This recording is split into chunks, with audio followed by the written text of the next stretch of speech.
Aplauda o nome do Senhor.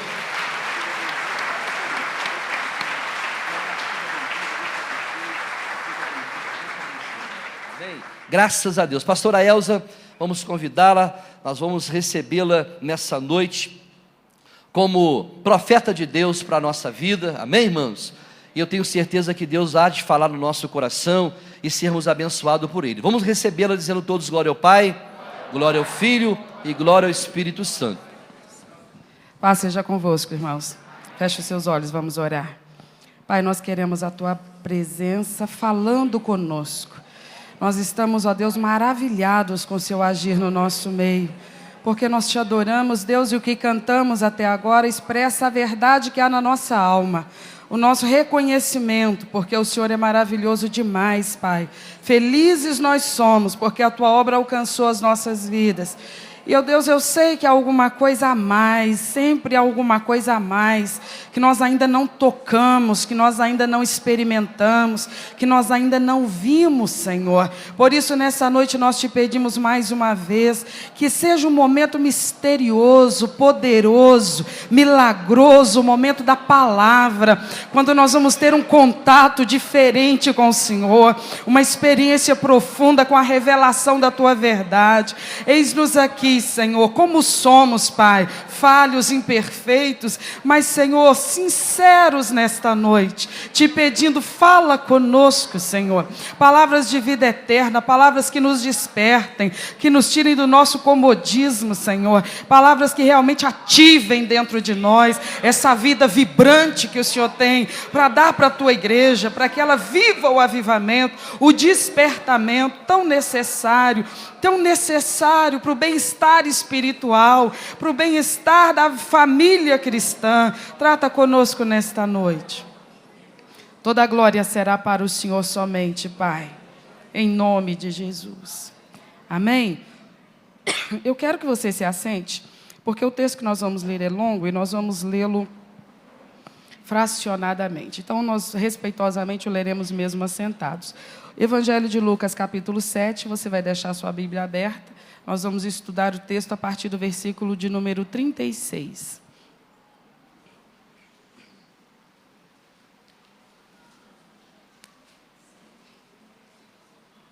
Lucas 7, 36. Nós vamos iniciar lendo do 36 ao 39. Diz assim: Rogou-lhe um fariseu, um dos fariseus, que comesse com ele, e entrando em casa do fariseu, assentou-se à mesa. E eis que uma mulher da cidade, uma pecadora, sabendo que ele estava à mesa em casa do fariseu, levou um vaso de alabastro com unguento, e estando por detrás aos pés, chorando, começou a regar-lhe os pés com lágrimas, enxugava-lhe-os com os cabelos da sua cabeça, e beijava-lhe os pés, e ungia-lhe-os com unguento. Quando isto viu o fariseu que o tinha convidado, falava consigo, dizendo: Se este fora profeta, bem saberia quem e qual é a mulher que lhe tocou, porque ela é uma pecadora. Por favor, pare de ler, olhe para mim. Nós vamos estudar esse texto e que o Espírito Santo desperte cada um de nós para alguma coisa que o Senhor Jesus requer da igreja. E quando eu digo igreja, eu falo da coletividade, mas eu também falo do individual. Então, Ele pode estar requerendo de mim, Ele pode estar requerendo de você aqui nessa noite. Então, aquele que é ovelha ouve a voz do seu pastor, reconhece a voz do seu pastor e sabe dar a resposta certa para ele. Então, eu preciso que você preste muita atenção, porque ao final desta ministração, todos nós vamos fazer a nossa oração respondendo àquilo que o Senhor vai tratar conosco nesse momento. Olha, o relato do ministério terreno de Jesus conta de algumas oportunidades em que ele entrou na casa de algumas pessoas, privilegiadas pessoas, né? Receberam o nosso Senhor. E esse dia foi um dia especial, porque quem o recebeu, quem o recepcionou, inclusive insistiu muito para que ele fosse à sua casa, foi uma pessoa que talvez alguém dissesse assim: dificilmente esse dia vai chegar. Mas acreditem, foi um fariseu, justamente aquela classe religiosa tão resistente à abordagem do Senhor Jesus Cristo, tão avessa à ministração que Jesus Cristo sempre levava, pessoas que estavam sempre contradizendo o que Jesus falava. Os fariseus, eles, embora religiosos e reconhecidos como pessoas que tinham grande conhecimento do Antigo Testamento e eram os responsáveis por ensinar o Antigo Testamento para a nação de Israel, mas quando Jesus veio e ministrava as suas verdades, o evangelho do reino, os fariseus não discerniam as verdades que Jesus falava. Eles não entendiam, eles não conseguiam perceber a verdade que fluía dos lábios do mestre. Então, eles rejeitavam, mas rejeitavam não apenas dentro de si, como eles também combatiam o que Jesus falava. Eles tentavam contaminar as pessoas para desacreditar o que Jesus falava. Eles tentavam muitas vezes levantar calúnias contra Jesus, contra a pessoa, a moral, a identidade, a idoneidade de Jesus Cristo, para que então as pessoas não dessem valor ao que Jesus falava. Era uma classe, então, que qualquer pessoa que analisasse pensaria assim: nossa, mas é muito difícil que um fariseu se converta. E Jesus tratava com eles também com algum rigor, porque a dureza de coração deles era calcada, construída em cima do orgulho. O orgulho deles, eles estavam tendo diante de si uma autoridade religiosa e espiritual que tinha muito para ensinar para eles, mas eles não tinham humildade para se assentar aos pés de Cristo e aprender. Então, muito orgulhosos, eles resistiam a tudo que Jesus falava. Mas esse moço, esse fariseu, que mais tarde no relato Jesus cita o nome dele, chamava-se Simão, ele parece que estava se rendendo ao Evangelho de Cristo. Ele estava absorvendo aquelas verdades, ele estava começando a entender, ele estava se entregando, se comprometendo. A coisa já estava num nível, por favor, olhe para mim. A coisa já estava num nível, o processo já estava num ponto tão adiantado que ele chegou a esse ato surpreendente, conforme nós acabamos de ler. Ele não apenas fez um convite, ele insistiu no convite para que Jesus fosse à sua casa participar de uma refeição. Ele sabia o que isso significava. Significava que aquela visita se tornaria conhecida da sua própria classe religiosa. Seus colegas fariseus rapidamente saberiam que ele havia acolhido, recebido aquele galileu na sua casa. Justamente aquele pregador tão combatido pelos seus colegas religiosos. Então, ele estava já tão aberto à abordagem que Jesus Cristo fazia da ministração do reino de Deus, que ele chegou a se expor a esse ponto. Ele não apenas o convidou, mas insistiu que Jesus entrasse na sua casa. Ele queria lhe oferecer uma refeição. Era um gesto importante da hospitalidade naquela região, naquela época. Então, muito bem, diz o texto que Jesus, diante daquele convite, daquela insistência, atende e entra na casa daquele homem e o jantar é servido. A mesa, ela não era posta como as nossas mesas são postas hoje. Não era um móvel elevado, onde a gente se assenta numa cadeira e ela fica no nível onde você pode comer assentado, na cadeira, não. Naquele momento, a refeição era servida em algum tipo de sobressalto, sem dúvida nenhuma, podíamos chamar de mesa, mas estava bem rente ao chão. Então, as pessoas não sentavam numa cadeira para tocar na comida, para pegar a comida. As pessoas, elas se acomodavam no chão. É lógico que havia algum almofado, alguma coisa em volta daquele ressalto no solo. Ali era servida a refeição e a pessoa, então, ela não ficava sentada, como a gente se acomoda numa cadeira. Ela ficava levemente reclinada, as pernas estendidas numa direção, talvez apoiado num cotovelo, enquanto está ali se alimentando. Era o costume da época. Muito bem. Diz a palavra, então, que Jesus estava ali, acomodou-se ali para se alimentar, estava se alimentando e os demais em volta da mesa, e chega, de repente, uma mulher. A mulher, ela entra naquela residência porque diz o texto que ela tomou ciência de que Jesus estava naquela casa. E sabedora disso, ela foi à sua própria casa e ela pegou um objeto e dirigiu-se à casa do Simão, fariseu. E ela foi entrando àquela casa, e não imagine você que ela foi para filar boia, não. Ela não foi por causa da refeição. ela foi e aproximou-se daquela pessoa, Jesus Cristo, não disse uma palavra sequer. Ela se abaixou na direção onde estavam os pés do nosso Senhor. O nosso Senhor estendido ali, acomodado ali, se alimentando, e os pés dele um pouquinho ali para o lado de fora. Então ela vai na direção dos pés do nosso Senhor. E a Bíblia diz que ela estava tão emocionada, mas tão profundamente emocionada, que ela não contém as lágrimas. Ela começa a chorar copiosamente. Ela chorava tanto, vertia tanta água dos olhos dela, que molhou os pés do nosso Senhor.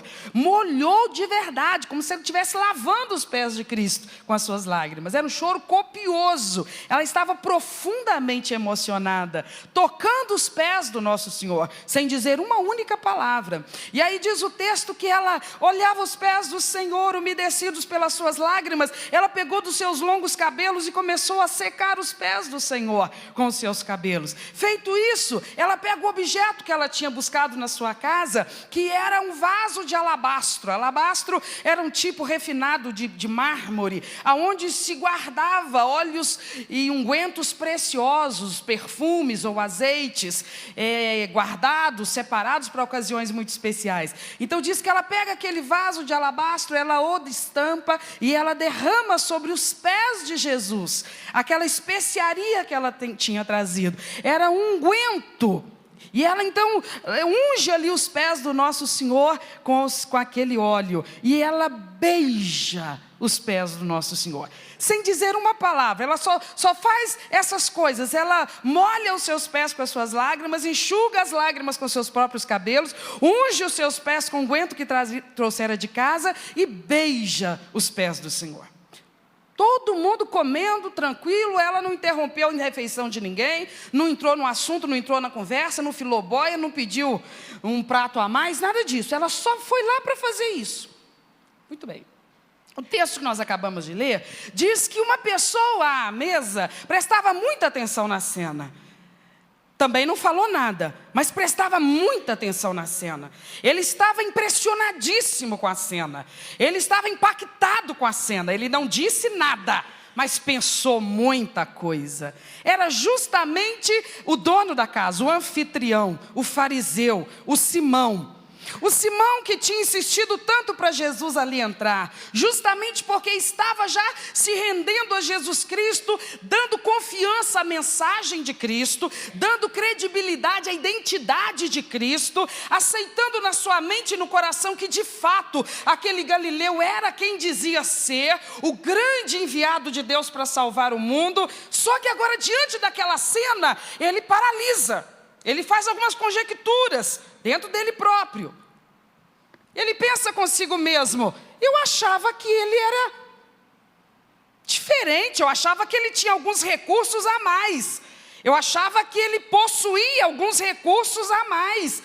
Mas percebo aqui agora que ele até faz algumas coisas impressionantes, mas parece que ele não é tanto quanto diz ser. Porque se ele fosse tudo o que ele diz ser, duas coisas teriam acontecido aqui agora, diante dessa aparição inesperada dessa senhora e diante da atitude que ela está tomando. Se ele fosse quem ele diz ser, duas coisas ele teria feito ou percebido, enfim, a situação não terminaria como está terminando. Primeiro, se ele fosse tudo o que ele diz que é, se de fato ele fosse o Filho de Deus e o Salvador enviado por ele saberia quem é essa mulher. Eu sei quem é essa mulher. Todos os meus vizinhos sabem quem é essa mulher. As pessoas que moram há mais tempo aqui na minha cidade sabem quem é essa mulher. É uma personagem conhecida por aqui. Ela é conhecida, como tantas outras, meramente como a pecadora, a prostituta, a mulher de vida imoral, a mulher de vida depreciada, a mulher considerada o lixo da sociedade. Essa mulher é uma mulher de vida imunda, é uma mulher de vida deplorável.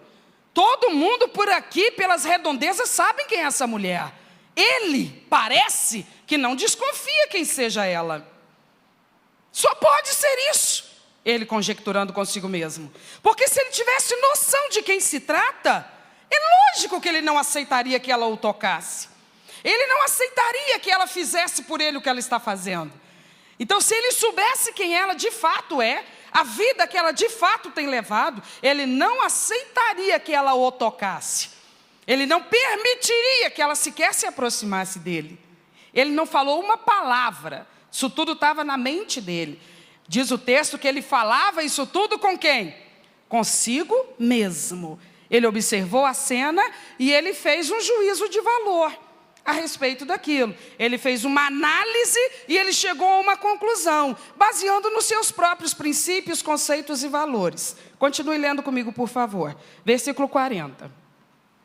E respondendo Jesus, disse-lhe: Simão, uma coisa tenho a dizer-te. E ele disse: Dize-a, mestre. Um certo credor tinha 2 devedores.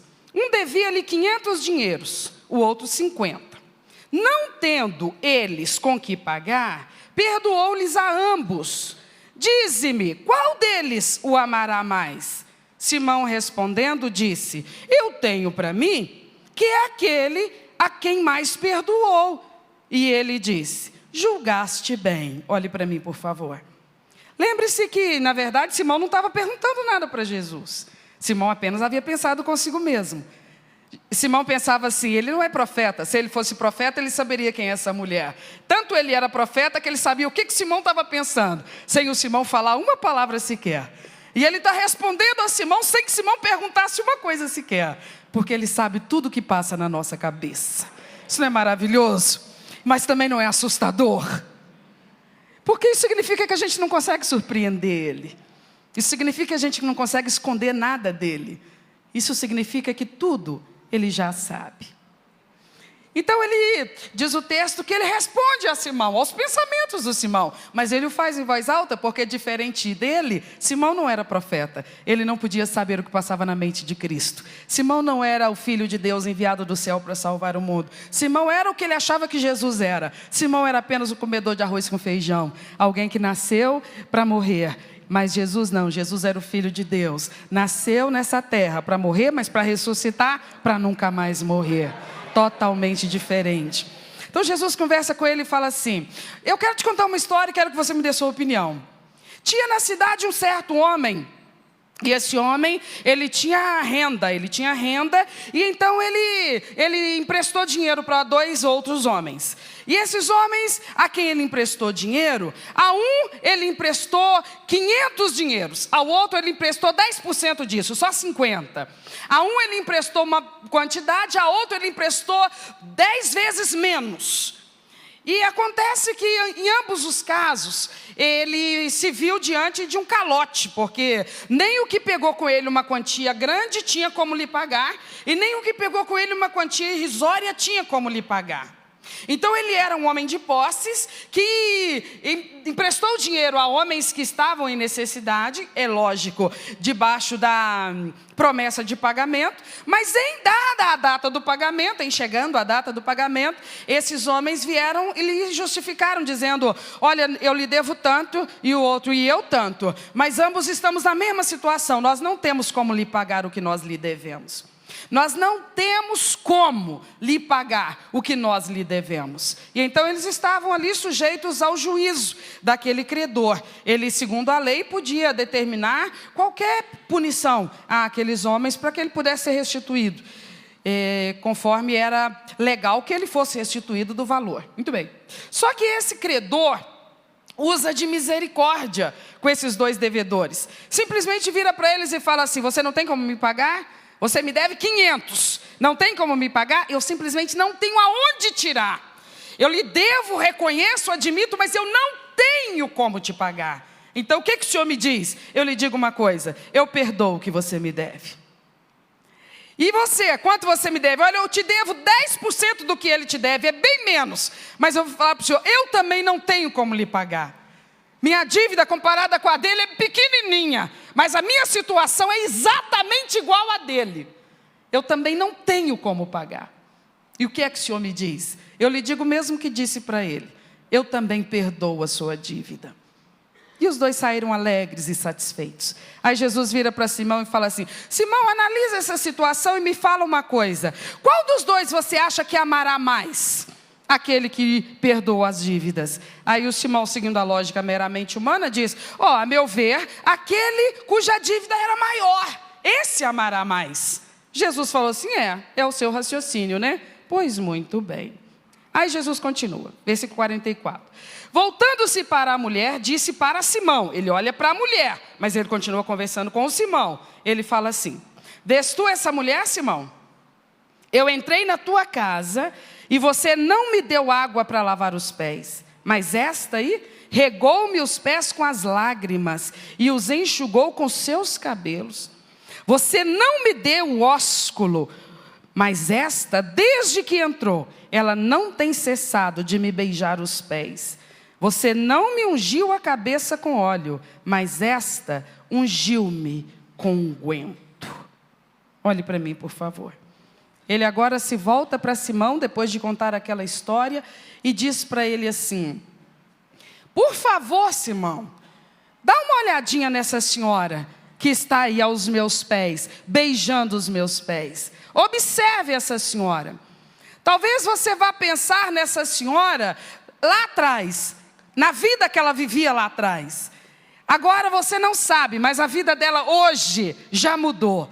Ela está aqui aos meus pés, sabe por quê? Porque hoje a vida dela já mudou.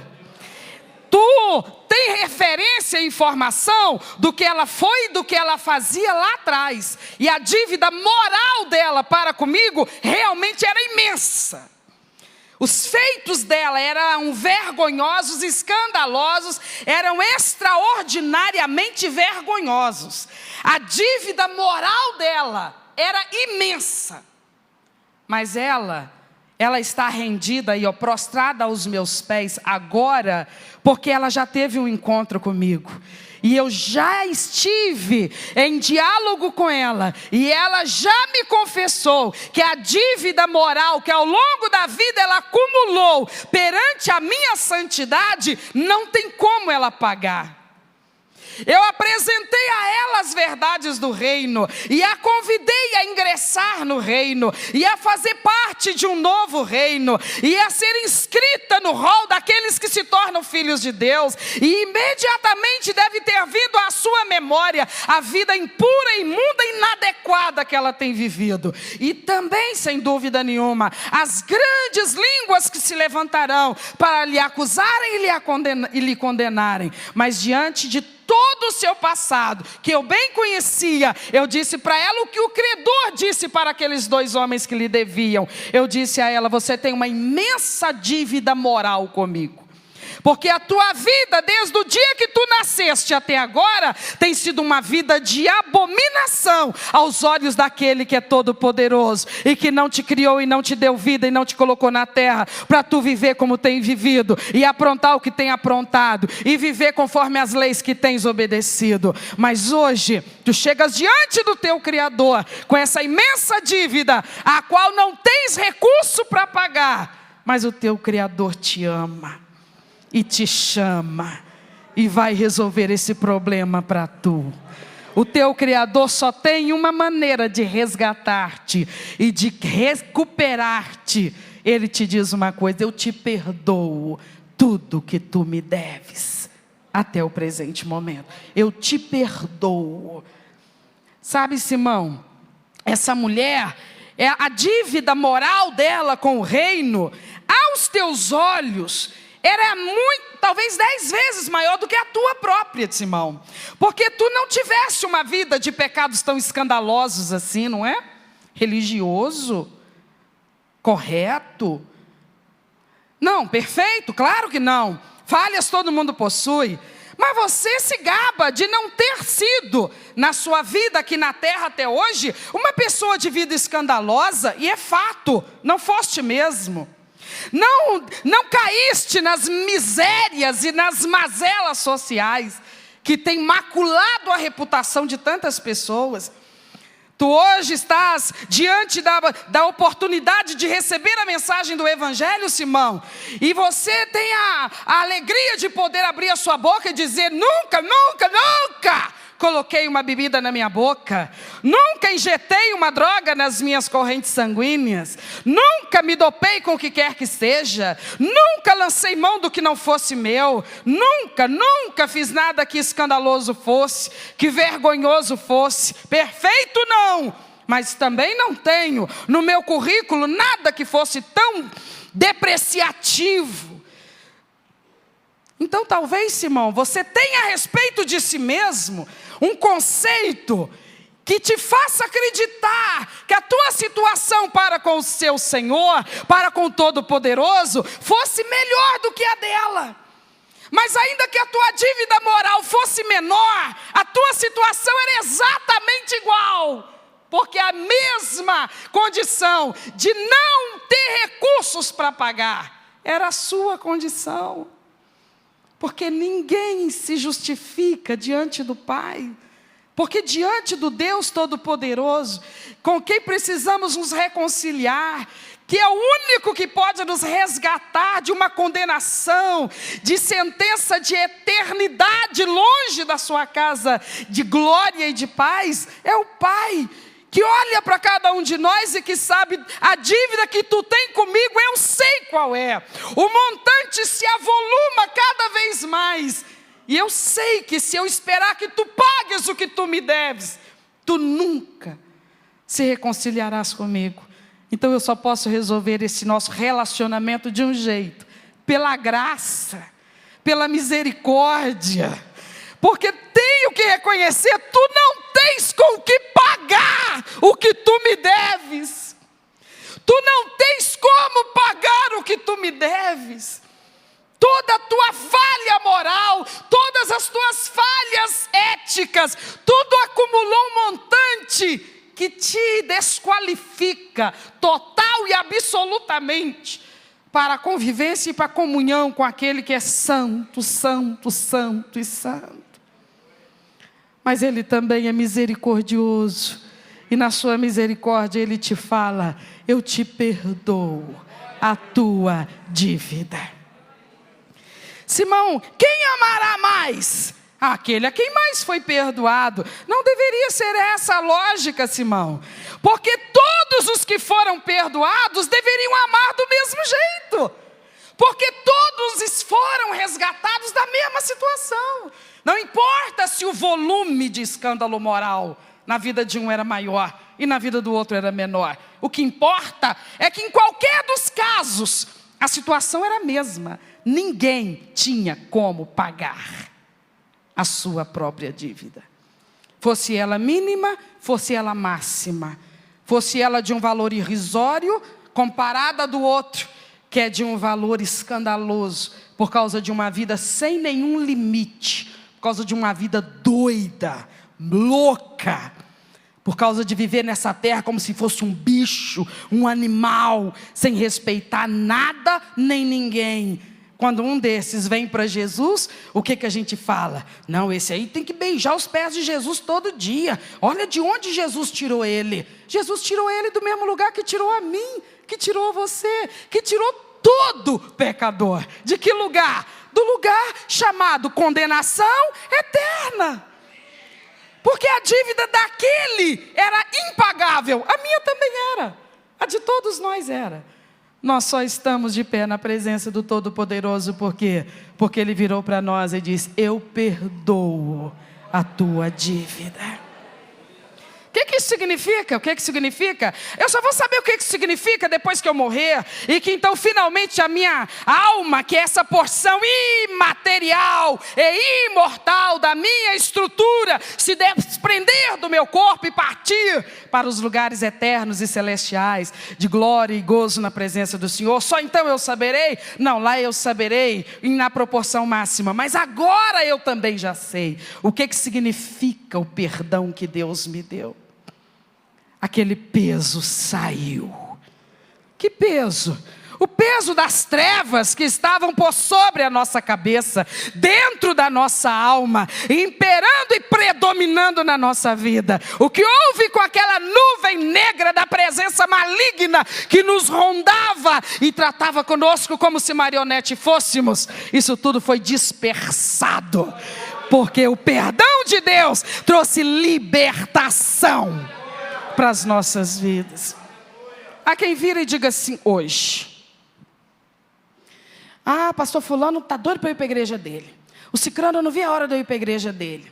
Nossa, se eu ficar uma semana sem ir na igreja, pastor, liga para mim, insiste comigo, onde é que tu está, volta correndo. Eles estão de olho no que eu tenho, Nossa Deus, esse Jesus fica mandando os outros atrás de mim, porque Jesus está de olho no que eu tenho. Jesus está de olho no que a gente tem? Se a gente tem alguma coisa hoje, foi porque Ele mudou a nossa sorte. Vamos lembrar do dia que nós chegamos. Como é que nós estávamos? Bolso cheio? Hein? Ele estava interessado na gente? Se Ele estava interessado em dinheiro, Ele ia atrás de nós? Hein? A nossa sorte mudou depois que Ele chegou. É verdade ou não é, meus irmãos? Não, eu sempre fui trabalhador, eu sei disso. Mas a gente nadava contra a maré. A gente sempre foi trabalhador, sempre correu atrás. Mas a gente colocava o nosso salário em bolso, em sacola furada. A gente nunca tinha nada. A gente não conseguia sair ou das dívidas ou das misérias. Porque havia uma nuvem negra de perturbadores espirituais que os nossos olhos não enxergavam. E o nosso intelecto não queria acreditar que existia. Mas Jesus estava vendo tudo, sabia de tudo. E só Ele podia nos libertar, nos salvar e mudar a nossa sorte. E foi isso que Ele fez. Ele entrou na nossa vida e mandou embora os demônios com o quê? Com tudo que a eles pertencia. E para a glória de Deus, a nossa vida hoje é cheia das ricas bênçãos do Senhor. Amém, irmãos? Então Jesus conversa com Simão. E muito claramente ele diz, olhe para mim por favor. Ele diz para ele, olha para essa mulher. Agora eu quero que você veja uma coisa, Simão. Eu quero que você veja o que eu estou vendo. Eu quero que você saiba o que eu sei. Eu já sabia antes de entrar aqui. Eu sei disso quando eu vou em qualquer igreja, em qualquer culto, na casa de qualquer crente. Simão, isso que eu vou te falar aqui agora, e porque eu vou te falar, você vai enxergar. Porque se eu não te falasse, você não ia perceber isso. Mas isso que eu vou te falar aqui agora, eu vejo o tempo todo. Eu vejo uma diferença. O tempo todo, Simão, eu vejo isso que eu estou vendo aqui dentro da sua casa. Eu estou vendo aqui dentro da sua casa uma diferença que eu vejo o tempo todo. Seja na casa de pessoas crentes, seja dentro das igrejas dos crentes. Eu vejo isso o tempo todo. Sabe que diferença que eu vejo? Eu vejo a diferença na intensidade do amor, da dedicação e da gratidão. Eu vejo muita diferença, o desnível. Eu vejo, olhe para mim por favor, eu vejo muita diferença. Olha o que Jesus vai falar com Simão. Jesus vai falar assim, Simão, eu entrei aqui na tua casa, você não me deu água para eu lavar meus pés. Jesus sim viu, ele não pediu. Era para o Simão ter percebido. O mestre veio caminhando. O mestre está com os pés empoeirados. Eu vou cuidar dele, porque é um jeito de demonstrar a minha satisfação por recebê-lo na minha casa. Você nem se preocupou com o meu bem-estar. Você não ofereceu água para lavar meus pés. Essa mulher chegou aqui, ela lavou meus pés com as lágrimas dela. Eu cheguei aqui na sua casa, você não me deu o ósculo santo, que é o abraço dos orientais, ou o beijo no rosto, com o qual afetivamente eles se cumprimentam. Jesus falou, você me recebeu friamente. Você me recebeu friamente, você abriu suas portas para mim, quase como quem quer exibir o que você tem. Você falou, vai entrando, por favor, se acomode e sirva-se à minha mesa, como se eu fosse apenas mais uma visita. Você não me colocou numa situação de excelência, você não fez nenhuma deferência ao meu respeito, você não achou e não demonstrou que eu era especial em momento algum. Você não ungiu a minha cabeça com óleo quando eu cheguei. Essa mulher não cessa de ungir os meus pés.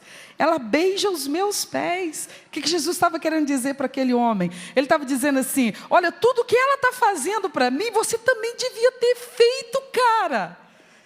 Porque o que ela está fazendo por amor e por gratidão. É porque ela reconhece o que eu fiz por ela, o perdão que ela recebeu, de graça a dívida que foi perdoada. Ela recebeu o favor do Pai da gratidão é tamanha que ela não consegue se conter. Ela não consegue se conter, ela está aqui toda expansiva e à vontade, e voluntária e espontaneamente me adorando. Ela está demonstrando gratidão, ela está se dedicando a mim. Ela não chegou aqui para me pedir para curá-la, ela não chegou aqui para me pedir que eu fizesse por ela um favor, lhe desse uma graça, lhe desse uma bênção. Ela não saiu da casa dela e veio aqui para pedir que eu lhe dê nada, ela veio me dar a atenção dela, o tempo dela, o carinho dela. Ela veio fazer algumas coisas e algumas demonstrações para comprovar que o coração dela está rendido a mim. O que ela fez, você podia ter feito, rapaz.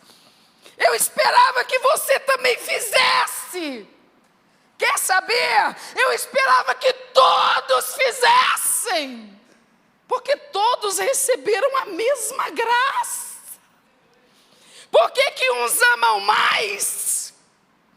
Por que uns são mais gratos do que outros? Por que uns se dedicam mais? Por que uns são mais sinceros e fartos na adoração? Por que tem essa diferença? Se o benefício foi o mesmo para todos. Jesus falou: você não fez. Ela não cessa de fazer. Eu esperava que você fizesse o que ela está fazendo. Você, além de não fazer, você está incomodado porque ela está fazendo. Você está irritado por causa do que ela está fazendo. Você não faz nada para mim. Você não se dedica. Você não demonstra amor. Você não se entrega. Você não adora de toda a sua alma. Você é frio. Você é comedido. Você é crítico, você é indiferente, você acha que não precisa disso tudo, você acha que isso já é bajulação, e você não se aguenta quando vê alguém que se dedica mais do que tu. Você não se aguenta quando vê alguém mais apaixonado do que tu. Você se irrita quando vê alguém que está realmente com a sua alma sedenta por mais de Deus. Simão, a sua situação é preocupante. Você está dando demonstrações que sinalizam que você não vai permanecer no caminho, Simão. Você faz parte do grupo daqueles que não vão permanecer. Porque a exigência do discipulado: amarás ao Senhor teu Deus acima de todas as coisas. Amor, ele quer ser amado. Ele quer demonstrações de amor. O Simão está escandalizado com aquela mulher. Olha que visão torta. Ele esperava que Jesus dispensasse aquelas demonstrações. Ele está fazendo uma leitura exatamente ao avesso da leitura que Jesus fazia. Ele está avaliando aquela mulher pelo passado dela. Jesus falou: mas é justamente aí que está o detalhe. O passado dela e o teu.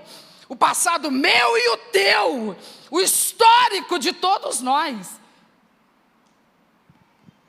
É uma prova incontestável de que nós não somos dignos. Nós não somos. Por que nós não somos? Tu não é mesmo não, porque tu era um miserável cachaceiro. Eu, graças a Deus, nunca bebi cachaça. Tu não é não, porque tu era um homossexual. Eu, graças a Deus, nunca fui isso. Tu não é mesmo não, porque tu era um ladrão, tem até ficha na polícia. Eu, graças a Deus, nunca passei por isso. Tu não é digno mesmo não, porque tu já está no 3º, 4º, 5º casamento. Nenhum de nós é digno. Nenhum de nós é digno. Você não entendeu isso. Nós não entendemos isso. Nós ainda não entendemos. Nosso nariz é arrebitado demais. É tanta gente realmente nos bajulando e nos convidando e falando: vem para a igreja, por favor, vem para a igreja, vai para Jesus. Pelo amor de Deus, aceita Jesus, como se estivesse fazendo um favor para Jesus. É assim, né, que a gente evangeliza hoje em dia. Dá uma chance para ele, vai para ele, puxa vida, você vai ver, ele não vai te decepcionar não. Dá uma chance para Jesus, vem para Jesus. E a pessoa vem se achando. E não é essa a verdade. A verdade é que há pessoas que vêm e que ele vai dizer assim: não serve. Você acredita? Há pessoas que eu e você vamos insistir para que elas venham. E quando elas vierem, ele mesmo vai dizer: não serve. Como assim? Por que não? Por quê? Porque quem não ama a mim mais do que a seu pai e a sua mãe não merece ser meu discípulo. Quem não ama a mim mais do que a seu marido ou a sua esposa não está preparado para ser meu discípulo. Quem não me ama mais do que a seu filho ou a sua filha não pode ser meu discípulo. Quem não ama a mim mais do que a sua própria vida não pode ser meu discípulo. Amar Jesus é o requisito principal. Mas não se ama. Um amor represado. O amor precisa ser expressado, externado, demonstrado. Nós estamos vivendo dias na igreja evangélica no Brasil, meus irmãos, que há sim muitos como esta mulher que estão prostrados aos pés de Jesus, que se emocionam quando lembram de onde Jesus os resgatou e que dão graças a Deus todo santo dia, porque o Evangelho lhes alcançou. Tem muita gente sim, que não tem arrogância não, que é humilde, quebrantado aos pés do Senhor, e que Deus pode depositar na sua vida bênçãos e bênçãos e mais bênçãos, mas o seu coração não se envaidece por causa das bênçãos, porque nunca se esquece onde foi encontrado, no mais profundo lamaçal de pecado, e lembra que ainda é um pecador, remido, tudo bem, mas não é perfeito, e mesmo assim a graça da presença de Deus lhe envolve todos os dias. Mas esses, semelhantemente a essa mulher, convivem na igreja com os Simãos dos dias atuais, pessoas que estão aí, aos ouvidos desses adoradores, o tempo todo falando aos ouvidos dos adoradores, daqueles que são gratos hoje, como essa mulher, que não ficam se segurando, eles se entregam, eles se rendem, eles fazem questão de demonstrar sua gratidão e a sua dedicação a Cristo. Tem uns que estão no pé do ouvido deles o tempo todo, a função deles é essa: não acredito que você está trabalhando na igreja, eu não acredito que você está fazendo isso na obra de Deus, eu não acredito que você está envolvido nisso, você ainda acredita nessas coisas, e vão ali julgando as suas farpas, julgando seus venenos, tentando contaminar com a sua frieza e com a sua indiferença aqueles que ainda estão prostrados aos pés de Jesus Cristo. Então o grande desafio para mim e para você hoje é o seguinte: você vai ouvir lá fora um bando de gente com quem você vai conviver a semana inteira. Pessoas que nunca receberam a iluminação de Deus para entender a oferta da salvação. E por conta disso não desfrutam dela. Não entendem nada, de nada no mundo espiritual. E então eles vão observar a sua mudança de vida e vão começar a te ignorar. Ou então vão começar a te criticar, zombar de você. E vão começar a ridicularizar você, enfim.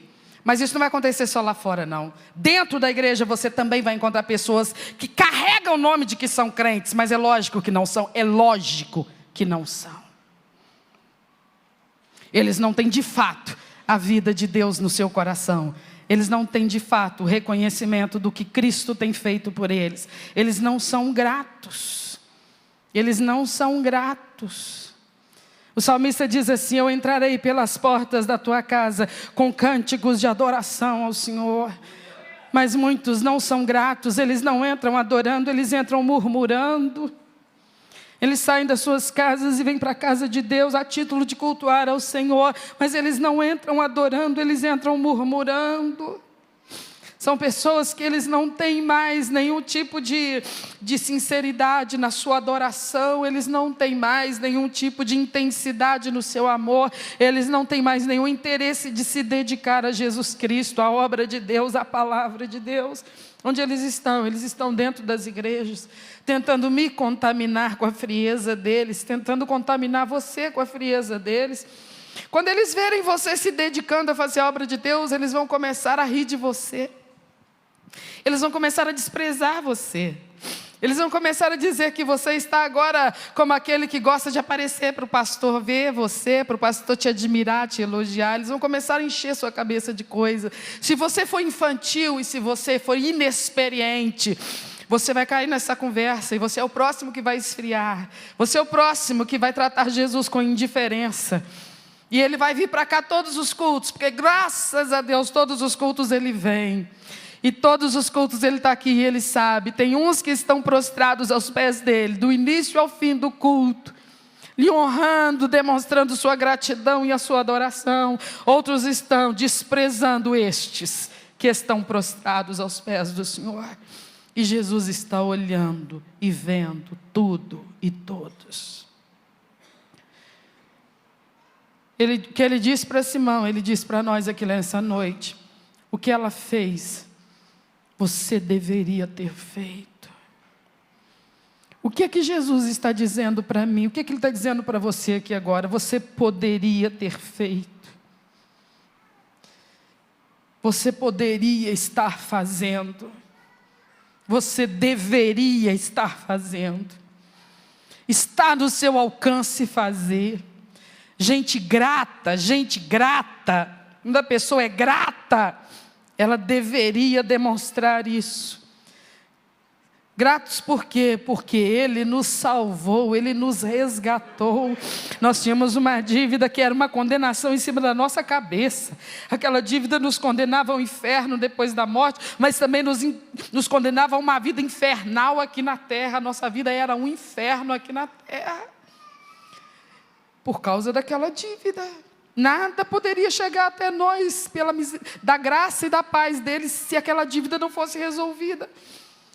E ele resolveu, perdoando a cada um de nós. Quantos perdoados estão aqui nesta noite? E quantos gratos por isso estão aqui nessa noite? Eu quero te perguntar então, ele merece um pouco mais da sua atenção ou não? Já está na hora de nós saltarmos para um próximo degrau na nossa comunhão e na nossa convivência com Ele ou não? Nós podemos fazer um pouco mais ou não? Nós podemos, irmãos, e vigiar muito, porque tem muitos Simãos no meio do povo de Deus. Em todas as igrejas tem. Você vai encontrar muita gente no meio da igreja que eles não fazem como Simão não fez. E ficam incomodados com quem faz. Como Simão ficou incomodado com aquela mulher que fez. Você vai encontrar onde? Não, pastor, aqui nessa igreja não, essa igreja é igual às outras, irmãos. É igreja de seres humanos, então tem falhas, tem erros, tem gente que não está crescendo, não está amadurecendo, e ela está comprometendo ela mesma e tentando arrastar outros com ela. Meu Deus, por que o Senhor permite? Sempre foi assim. Nós vamos crescer na experiência e no contato com elas. É um jogo de influência. Vamos ver se elas vão nos arrastar para a frieza delas, ou se nós vamos conseguir tocá-las com a nossa sinceridade, a nossa adoração ao Senhor. Cada vez que um desses chegar aos nossos ouvidos, tentando demonstrar desprezo por nós, dizendo: eu não acredito que você vai fazer isso, eu não acredito que você vai se envolver nisso, eu não acredito que você vai continuar bajulando e se dedicando dessa maneira, você simplesmente vai dizer: isso é um segredo entre eu e o meu Salvador. Eu tenho uma dívida imensa com Ele, de gratidão. quanto você ganha para fazer isso? Ele já me pagou, rapaz, mas você acredita? Ele ainda está acumulando um tesouro para mim lá nas mansões celestiais. Eu não faço nada de graça, ele não é explorador da gente, não. Quem me dera, se eu tivesse uma semana de 14 dias, eu dedicaria todos eles para o meu Senhor. Fique de pé no seu lugar. Eu queria que esse finalzinho fosse um momento onde nós deixássemos realmente o nosso coração se expandir. Viu como é que essa mulher estava naquele momento? Feche os seus olhos, por favor. Ela não estava descontrolada. Ela estava controlada pela emoção. Ela estava controlada pela gratidão. Ela estava controlada pelo reconhecimento do que Deus fez por ela. Feche os seus olhos e lembra da sua história. O que havia em mim, o que havia em você, que pudesse atrair, convencer o Senhor a investir na nossa vida. Não havia nada em nós, ninguém apostava em nós, ninguém apostaria em nós, mas Ele veio ao nosso encontro, Ele falou e nos deu a oportunidade de nos rendermos a Ele. Tínhamos com Ele uma dívida moral, porque nós vivíamos tão errados. Nós tínhamos uma dívida moral imensa, vergonhosa, mas Ele não nos desprezou por causa dela, Ele nos perdoou. Ele nos perdoou. Deixa que o seu coração entenda o que Ele tem feito e o que Ele faz todos os dias em seu favor. E oferece a Ele a sua gratidão nesta noite. Não apenas nesta noite, mas que a partir de hoje, através da consciência que essa palavra há de despertar em cada um de nós, vamos ter um outro relacionamento com o nosso Senhor, de entrega sincera, de dedicação cada vez maior. Porque Ele disse para o Simão: você não fez, mas eu reparei que você não fez. Você não reparou que não estava fazendo, mas eu reparei que você não fez. Pergunta para Ele: Senhor, o que o Senhor está reparando que eu não tenho feito? O que eu não tenho feito? Pergunta, deixa o Espírito Santo te alertar aqui nesta noite. Esse é o tempo da adoração, igreja. Esse é o tempo da dedicação, igreja. Esse é o tempo de gastar a sua vida na casa de Deus, na obra de Deus, por amor a Ele. Aqui não é o seu lugar. Abre seu coração para Ele. Abre seu coração. Oh Espírito de Deus.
altar de adoração seja sempre exaltado. Jesus, Filho de Deus, deixou a sua glória, morreu em meu lugar. Jesus, Filho de Deus, Oh, bendito Deus! Jesus, Filho de Deus, seja exaltado, engrandecido, seu nome é santo, poderoso é, e não há nada que apague o seu amor. Aleluia. A cruz me Oh, libertou, Deus Santo. a cruz me libertou, Glória a Deus. a cruz me Glória a Deus. a cruz Nós te exaltamos, ó Cordeiro Santo de Deus. Desce nesse lugar, Senhor. Quebra esse vaso que somos nós. Transforma a nossa vida. Transforma, Senhor, a nossa vida. Nos faz de novo. Nos faz de novo. Nos faz de novo, Senhor. Recebe aí, ó Deus, a nossa adoração, o nosso agradecimento. Grandes coisas o Senhor tem feito por nós. Por isso a nossa boca nessa noite exalta e glorifica o seu nome. Nós te exaltamos, ó Cordeiro Santo de Deus. Nós exaltamos a Ti por essa obra remidora, por essa obra maravilhosa que o Senhor fez na minha vida, que o Senhor fez na vida desse povo. Muito obrigado, muito obrigado, muito obrigado, Deus, porque o Senhor usou de misericórdia para conosco.